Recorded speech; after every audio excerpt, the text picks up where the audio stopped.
ga kunta rek la yàlla may ci kaw suuf lii ma leen wax itam na ngeen ko vérifier kunta rek la yàlla may ci kaw suuf ñaar mooy cheikh bu Mouhamed Kunta Ndànk xabroom cheikh bu Mouhamed Kunta Ndiassane xabroom ñu koy ziyaar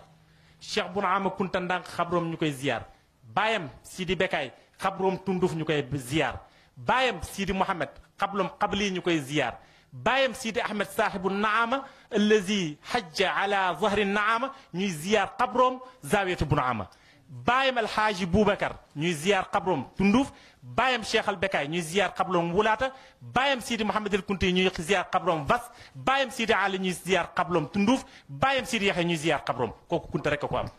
keneen ku ko am mënul wax ma ñaareel ba mooy kunta rek ñoo fi habilité ñoom rek la ko yàlla jox ci kaw suuf ñuy yare te duñu yare ci tariqa di defar ay nit te duñu doon xaadir duñu doon tijaan duñu doon dara defar la ba ngay yegg ci yàlla looloo tax ñu naan wara si aaliya wayn yafrax na wayn yaqulaha lii looloo waral Sidi Ahmad al Bekaay Cheikh al Bekaay Saadu Diin ba muy xamle kunta dafa ne silaahi